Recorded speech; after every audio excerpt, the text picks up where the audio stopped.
te molestábamos por lo siguiente. En el día de ayer salió un video, una información que fue levantado por todos los medios de comunicación a nivel nacional. Y no quería sinceramente dejarlo pasar porque me parece importantísimo lo que un joven manifiesta. Lo escuchamos un segundo, Martín.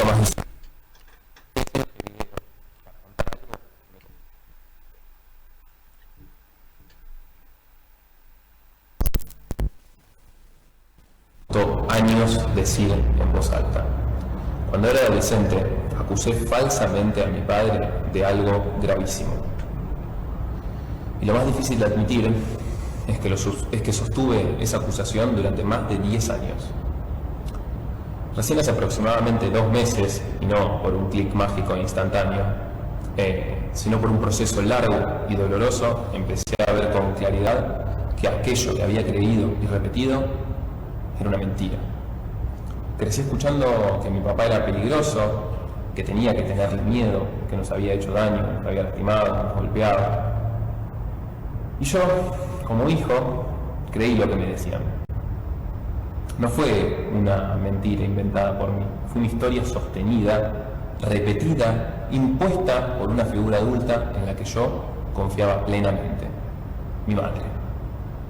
Pero esa historia, con el tiempo, se transformó en una verdad emocional que no tenía sustento real. En consecuencia de esto, mi papá fue preso 3 años. Perdió su trabajo, su nombre, su salud, su dignidad. En todo esto, yo también perdí. Perdí la verdad, perdí la confianza en mí mismo, a mi familia y a mi papá durante más de una década. Con los años, empecé a ver cosas que no me cerraban. Contradicciones, manipulaciones, gestos, silencios.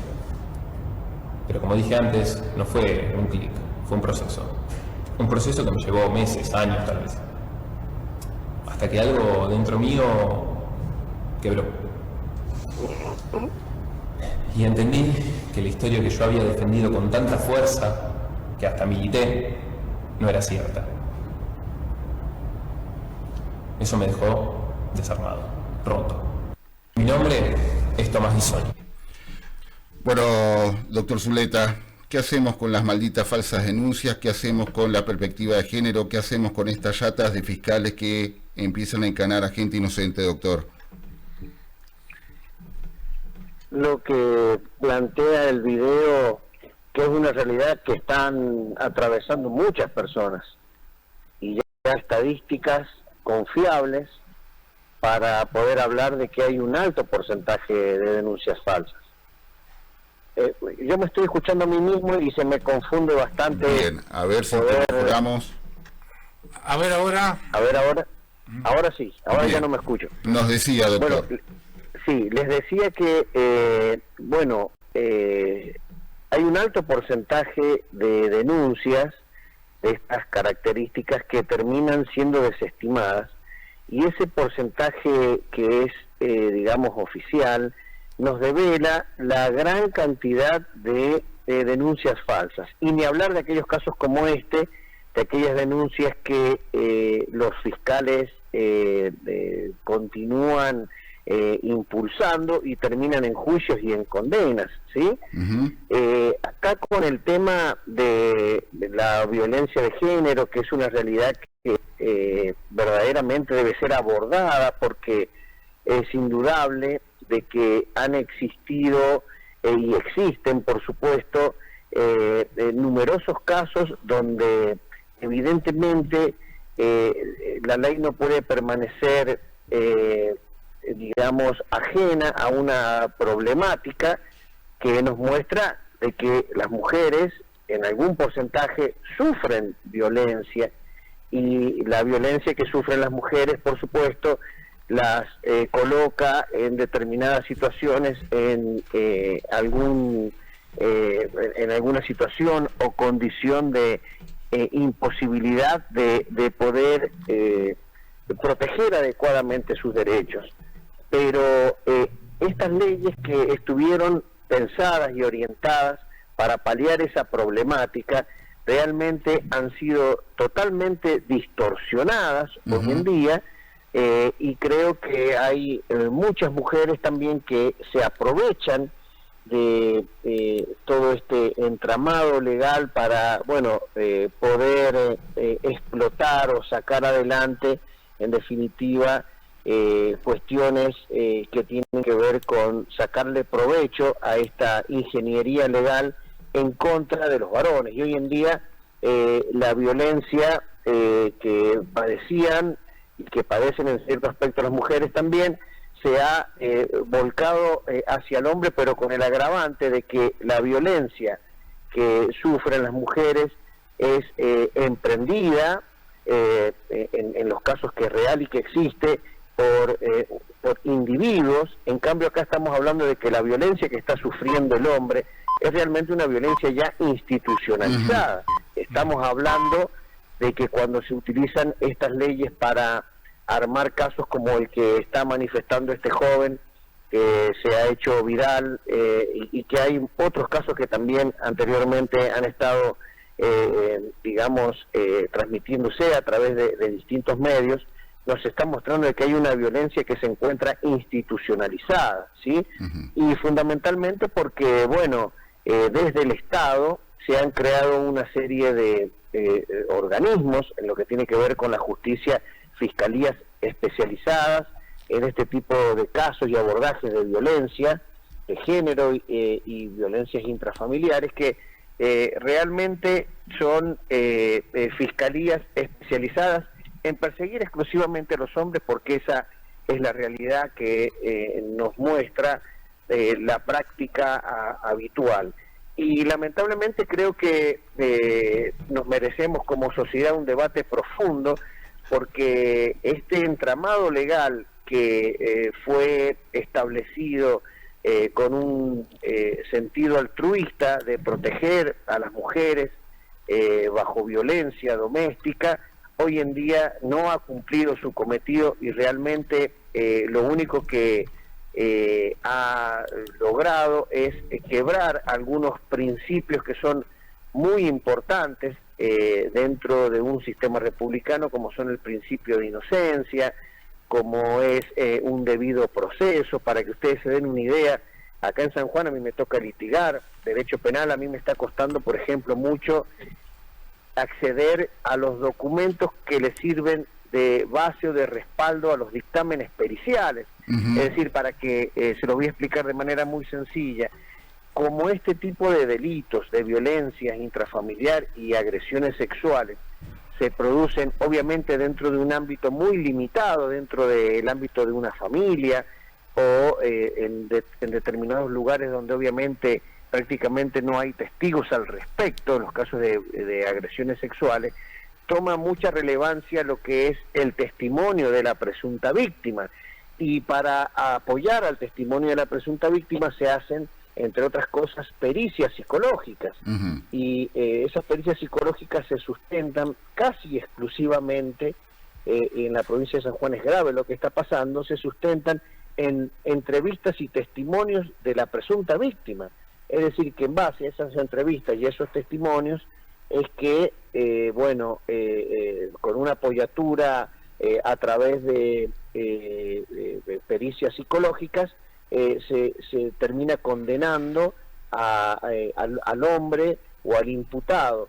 Y lo que sucede, por ejemplo, en la provincia de San Juan, es que cuando los abogados queremos ejercer el derecho de defensa para poder impugnar o controlar adecuadamente esas pericias, por ejemplo, no nos permiten, o eso estamos discutiendo algunos abogados en los tribunales, por supuesto, a través de recursos y cosas que en algún momento van a llegar a ser resueltas por los tribunales superiores, y es precisamente acceder a todos los documentos que le sirven de base a las pericias psicológicas, porque acá nos encontramos con un inconveniente donde tenemos una denuncia, tenemos un informe pericial psicológico que concretamente consiste en la práctica en que un perito se sienta ante un juez y explica la entrevista y da sus pareceres.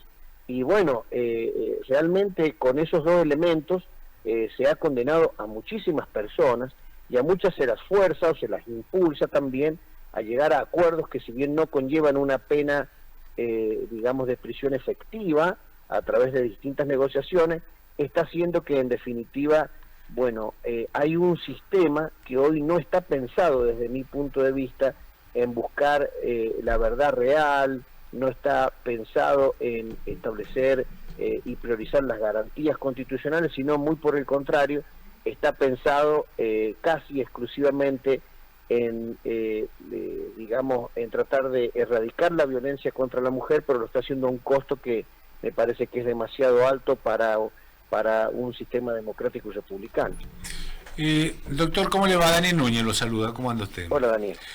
A ver, es grave esto, ¿no? Porque, bueno, usted utilizó en algún momento de esta exposición bastante importante que nos acaba de hacer, la pequeña frase de perseguir al hombre. O forzar también. Perseguir al hombre o forzarlo a llevar adelante algunos acuerdos, si bien es cierto... Inculparse. Claro, inculparse para evitar justamente la encarcelación. Pregunto, ¿no? Todo esto sucede en una justicia sanjuanina donde supuestamente modificaron nuestro sistema jurídico penal, con esto que es el acusatorio, con esto que tenemos la fragancia, pero evidentemente la situación política incluye muchísimo en esto que es o que se manejó durante casi 2 décadas en la República Argentina, y que es la violencia de género. ¿Sabe que hace unos días atrás, y viendo un canal, viendo un programa de farándula, le preguntaban a la mujer que si habían observado en los últimos años si los derechos de la mujer estaban igual o superior al hombre? Y las mujeres, hasta inclusive en forma jocosa, algunas muy famosas, muy conocidas, decían que ya en la Argentina la mujer tiene más derecho y más poder que el hombre. Eso es fruto de esta ideología que metieron en la Argentina durante muchas décadas, ¿no? A ver, hay cosas que se emprenden con sentido altruista, hay realidades que necesariamente deben ser abordadas, pero lo que sucede es que en una sociedad democrática, en una sociedad republicana, siempre lo que debemos buscar es la igualdad. Claro. Y tenemos que tener en cuenta que, si bien existe lo que se llama la discriminación inversa, que, para que la gente lo entienda, se trata de normas que establecen privilegios en favor de determinados sectores sociales para atacar una discriminación concreta y particular, ¿sí? Cuando hablamos de discriminación inversa para retocar un proceso judicial, ahí viene lo grave, porque acá nadie está pretendiendo que no se denuncie la violencia contra la mujer. Creo que la sociedad en su conjunto toma esto muy en serio, y creo que nadie en su sano juicio puede venir a plantear que no tiene que investigarse ni perseguirse la violencia doméstica o la violencia contra la mujer. Pero si para hacerlo debemos pagar un costo muy alto, como es retocar el sistema de garantías constitucionales que tiene toda persona frente a la actuación del Estado, realmente, bueno, ahí es donde vienen o surgen los inconvenientes, y ahí pasa lo que usted estaba manifestando, Daniel. Hoy existe la percepción, no solamente en los hombres, sino también en las mujeres, sobre que las mujeres tienen más derechos que los hombres, con lo cual estamos hablando de que hemos quebrado el principio de igualdad, ¿sí? Claro. Estamos hablando de que hemos generado un abanico social que tiene hoy privilegios, en donde su palabra vale más que la de otros individuos. Entonces, creo que es importante analizar, en definitiva, qué nos llevó a esto. Si bien obviamente nos llevó a esto la realidad de la violencia que sufre la mujer, ¿por qué decidimos abordarlo de esta manera? ¿Y por qué pareciera que nunca, jamás, esta especie de privilegios que se establecen para determinados sectores en virtud de la discriminación inversa para atender determinadas problemáticas, nunca los retiramos cuando la balanza se equilibra? Es decir, que hay que darse un debate, claro, y preguntarnos si hoy siguen siendo necesarias estas prerrogativas o no, o en qué medida, Y por otro lado también creo que esto está marcado y atravesado por un debate que es político, que también nos ayuda a comprender el por qué las sociedades, no solamente en Argentina, sino en todo el mundo, se están volcando hacia la extrema derecha. Se están volcando hacia la extrema derecha porque los centros democráticos y republicanos no han podido contener estas ideas que vienen desde la extrema izquierda.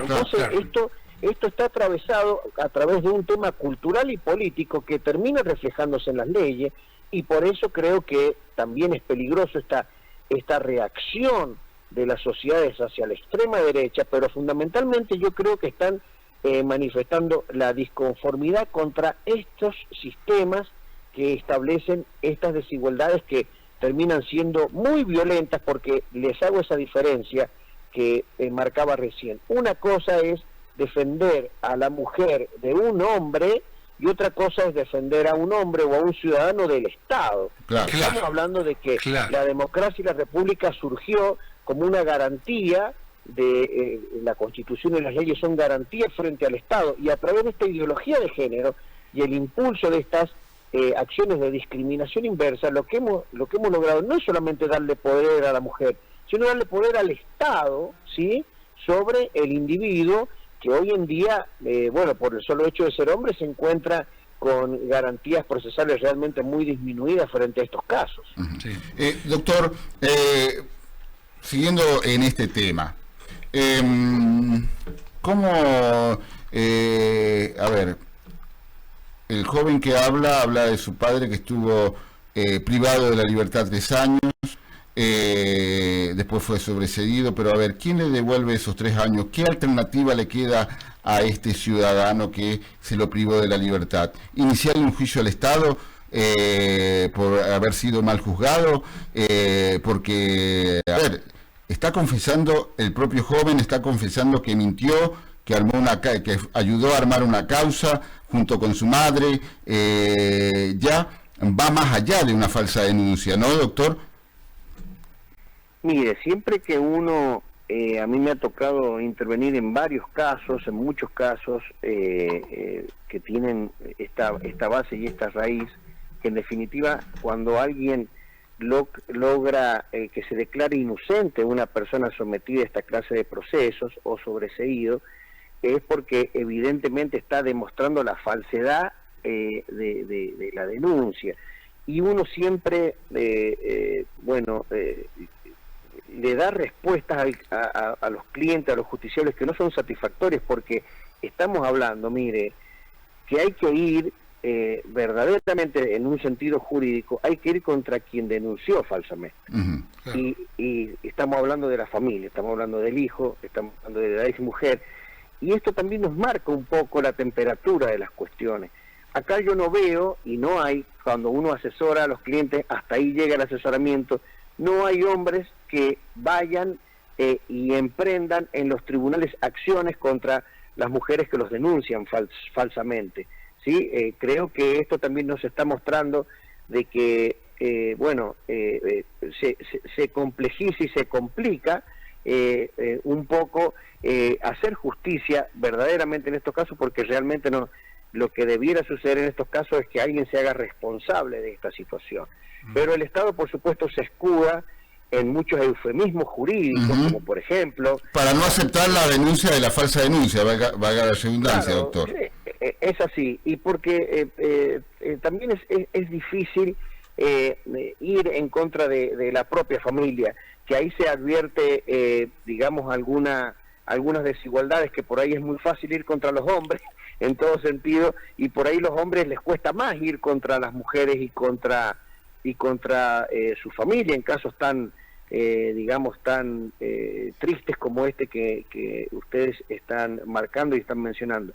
Y la responsabilidad del Estado realmente, salvo que se pruebe un obrar doloso por parte de peritos, que ojo que han habido casos de peritos, psicólogos y de fiscales que aún a sabiendas de la falsedad de la denuncia han emprendido y encarcelado injustamente a los imputados, ahí sí se podría avanzar. pero evidentemente, bueno, las estadísticas nos marcan que esto es prácticamente no se emprende, y bueno, a tal punto que quedan prácticamente en la nada tantos años de sufrimiento de personas sometidas a este tipo de acciones que son totalmente ilegales e inmorales también.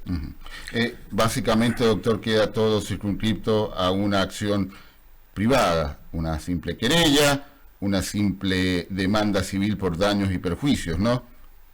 Sí, y contra el denunciante, o contra el falso denunciante, por decirlo de alguna forma, ¿sí? Pero es muy difícil avanzar contra el Estado por su responsabilidad frente a lo que es una causa judicial. Sí, hay que probar dolo por parte de los agentes públicos, algo que es verdaderamente muy difícil de comprobar en estos casos. La verdad que me quedo con esta última frase, ¿no? Que es muy difícil avanzar ante el Estado, fundamentalmente la responsable del Poder Judicial, fiscales y jueces, que son los que en definitiva determinan la sentencia de un inocente. Qué lejos que estamos en el cumplimiento del artículo 16 de nuestra Constitución, de que todos somos iguales ante la ley. Qué lejos que está esto que nuestra Constitución marca también, no el principio de inocencia, porque uno se pone a pensar, está bien, es difícil avanzar contra el Estado ante un hecho de una encarcelación mal hecha, una sentencia sin ninguna duda de un inocente, y uno se pone a pensar, ¿qué hacemos con estos fiscales? ¿Qué hacemos con estos jueces que de alguna u otra forma no determinan y no distribuyen la justicia como corresponde, sino muchas veces basado en esto que es ¿cómo le podría llamar? Hasta inclusive lo que está de moda hoy por hoy, denunciar al hombre. Y la verdad que uno en confiar en la justicia de esta forma es muy, pero muy inadecuado, ¿no? A ver, yo creo que acá en el fondo uno no tiene que ser inocente, y hay que entender que acá hay una lucha ideológica. El gobierno le llama una batalla cultural. Sí, esto es algo que han denunciado muchos intelectuales en el mundo, no es algo muy propio del gobierno actual. El gobierno actual lo está llevando adelante nada más, pero esto es una discusión que se viene dando hace muchísimo tiempo en los países del primer mundo. No sé si ustedes ven series o películas de Estados Unidos, por ejemplo, van a ver que todos los edificios, las oficinas son de vidrio, ¿sí? Sí. Uno se pregunta por qué las oficinas son de vidrio, porque recibieron tantas denuncias por acoso, indemnizaciones, acuerdos, arreglos en los años 70, en los años 80, que la forma que buscaron para mitigar toda esta problemática, sobre todo grandes corporaciones y empresas, es precisamente hacer estas oficinas de esta forma y de esta manera, en donde ya prácticamente no hay privacidad, ¿sí? Claro, totalmente. Donde todo está filmado. Lamentablemente, este tipo de batallas culturales, de lucha y puja ideológica, se basan fundamentalmente en reconocer algo, que hay sectores vinculados a la política y a determinadas ideologías que consideran o que creen férreamente en esto, en que la ley básicamente es, no es un medio o un vehículo para la realización de la justicia, sino que es una fuerza a través de la cual se imponen determinadas ideas, ¿sí? Es decir, que debemos entender que hay sectores de la sociedad que han logrado muchísimas cosas, que poco les importa la justicia y mucho les importa el poder, y les importa la ideología. Entonces hoy en día la ley ha dejado de ser un vehículo o un camino para la realización de la justicia y se ha convertido en el reflejo de determinadas ideologías, y así es como vemos las inconsistencias que hay en los sistemas jurídicos. Hoy lo que es la ideología de género, que es una ideología sustentada fundamentalmente en ideas de izquierda extrema, a tal punto de hacer referencia o basarse en una lucha de sexos, cambiando la famosa lucha de clases del marxismo. Hoy es una lucha de sexos, y en esa lucha de sexos todo vale, así como en el marxismo se buscaba llegar al poder por medio de una revolución del proletariado y de poder tomar el Estado y eliminar la propiedad privada. Bueno, hoy lo que busca el neomarxismo aplicado a estas ideas de la ideología de género es tomar el poder y desde el Estado imponer esta violencia institucionalizada que sería como hoy, en vez de la dictadura del proletariado, la dictadura del feminismo, porque realmente son términos que hay que poner en categorías políticas, porque si no ponemos estas cosas y discutimos las ideas que sirven de base a esto, bueno, seríamos muy inocentes, seríamos muy tontos en creer que muchos sectores realmente solamente buscan la protección de las mujeres, no solamente buscan la protección de las mujeres, sino que muchos otros sectores buscan cooptar el Estado para que desde el Estado impulsar estas ideas, y ellos creen en eso. O sea, es muy importante tener en cuenta esta situación para saber, digamos, a qué nos estamos enfrentando como sociedades. Y por eso les decía yo recién que el centro ha fracasado, porque con el discurso de la tolerancia, con el discurso de la democracia laica que han empezado a implementar en todos los países del mundo, bueno, nos han metido temas como el aborto, por ejemplo, que es algo muy polémico. En algún momento la sociedad se va a tener que replantear esto, y no va a ser dentro de mucho tiempo, dentro de muy poco tiempo, porque así como sigamos dentro de 70 años, nos vamos a estar preguntando a los seres humanos si se va a extinguir la humanidad. Claro, totalmente, es cierto. Les digo sinceramente que es alarmante lo que está sucediendo. Y en la República Argentina, en los últimos 10 años, 50% menos de nacimientos, 50% en una década, locura. Muchísimo. Entonces, ellos impulsan desde el Estado este tipo de políticas buscando supuestamente la liberación de la mujer, pero es una excusa también para tomar el Estado, para crear organismos, para manejar fondos y recursos públicos, que eso también está en la base, y eso es una idea bien de izquierda, concretamente hacer un Estado lo más grande que se pueda, y por otro lado, desde el Estado, impulsar la ideología. Entonces, creo que las ideas de centro están en crisis precisamente porque no han logrado darle una respuesta correcta a la sociedad. Yo le aseguro que si se hace un plebiscito, le aseguro que la sociedad argentina, que tiene una raíz católica, cristiana, yo le aseguro que ampliamente ganaría un rechazo por la ley del aborto. Pero bueno, las minorías lograron imponer la ley del aborto por medio de estos mecanismos, y han logrado imponer, bueno, este tipo de medidas que son impulsadas desde la comunidad internacional, porque hay muchos tratados internacionales que se utilizan en los tribunales argentinos como una excusa para establecer este régimen jurídico desigual entre los hombres y las mujeres. Hoy en día usted agarra una sentencia de alguien que es condenado por un delito de agresión sexual y se las va a pasar leyendo convenciones y convenciones internacionales que muchas de ellas ni siquiera, fíjense ustedes, ni siquiera tienen categoría equiparable a la Constitución Nacional. Acá se habla de Convención de Belén do Pará, no tiene jerarquía constitucional en nuestro país y la ponen por encima del derecho a la igualdad que está consagrado en la Constitución Nacional. Es decir, hay cosas que solamente se explican desde la ideología, es decir, desde la intención de impulsar desde el Estado este tipo de agenda. Y lamentablemente lo vemos, por ejemplo, en la Corte de Justicia de San Juan, en una sociedad conservadora, una sociedad realmente donde los cambios siempre cuestan más. Vemos que de hace 6, 7 años esta parte, se la han pasado haciendo, digamos, capacitaciones contra la violencia de género. Hay sentencias por resolver, hay personas que están esperando que se les resuelvan cuestiones relativas a sus patrimonios, a su vida, y tenemos a una corte que se la pasa de curso en curso haciendo política y manifestándose abiertamente con un vocabulario que realmente es alarmante, porque si yo escucho a la ministra de la Corte de Justicia hablar como habla de estos temas, entonces yo sé que cuando llegue una causa que esté atravesada por esta problemática de violencia de género, ya sé que me estoy encontrando con un juez que tiene una ideología profesada a través de los medios. O sea, hay cosas que verdaderamente no nos damos cuenta, todo lo que estamos en definitiva destruyendo el sistema democrático y republicano, y hoy tenemos jueces,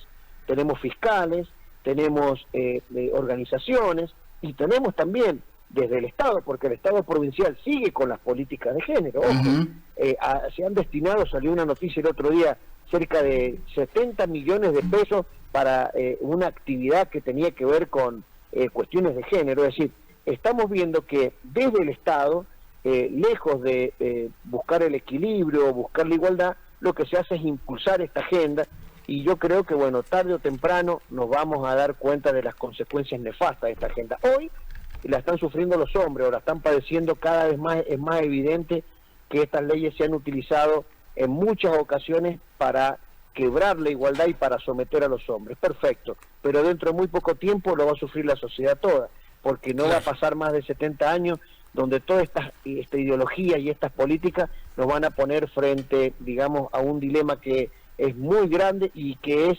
precisamente el destino de la misma y de la propia humanidad.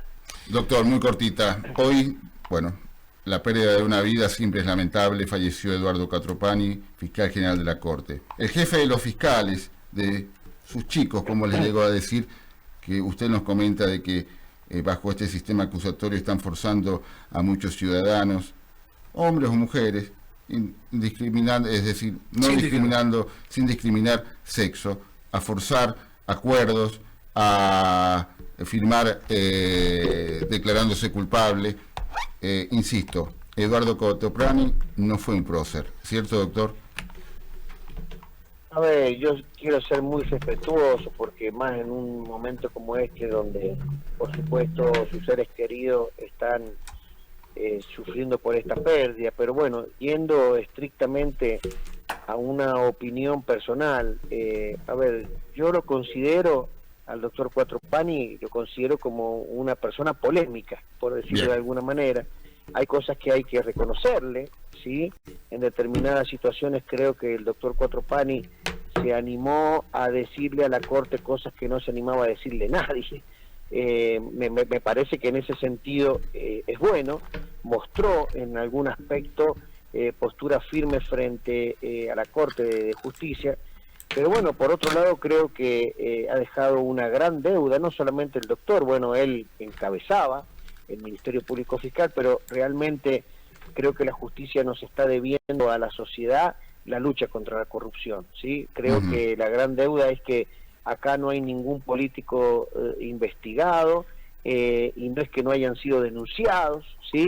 Pero realmente cuando bajo el anterior sistema las causas morían, también había responsabilidad de los fiscales, y más aún hoy en el actual sistema donde los fiscales son quienes impulsan las investigaciones. Acá hay sospechas de corrupción del anterior gobierno, de los anteriores gobiernos y del actual gobierno, y ningún fiscal ha movido absolutamente un dedo, y creo que esta digamos, esta pérdida del doctor Quattropani nos debe servir también a los sanjuaninos para exigirle a la clase política que el próximo fiscal de Estado sea verdaderamente una persona que tenga el coraje y que tenga la valentía de ir también a luchar contra el poder, ¿sí? Porque no es suficiente con agarrar un medio de comunicación y criticar por diario de Cuyo a la Corte. Si bien es importante, que es lo que hizo el doctor Quattropani, no es suficiente. Es necesario ir a fondo, contra la corrupción en nuestro país y en nuestra provincia,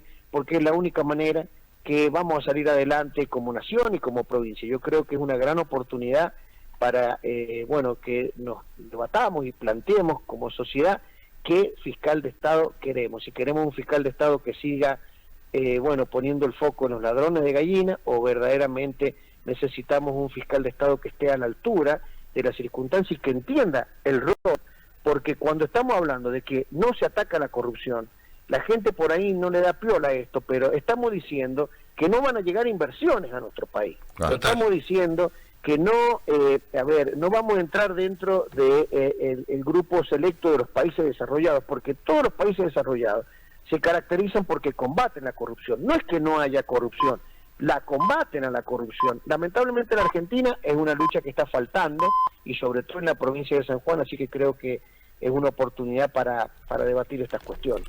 Doctor, como siempre, muchísimas gracias por la atención, chiquísima la charla, ¿no? El debate. obviamente lo vamos a estar consultando con del ámbito jurídico y del ámbito político. Que tenga una muy buena semana y un buen día. Muchísimas gracias, doctor Zuleta. Un abrazo para los dos y para la audiencia. Muchísimas gracias. Fue el doctor Martín Zuleta charlando con los cronistas de la mañana, 13 horas en punto. Nos vamos.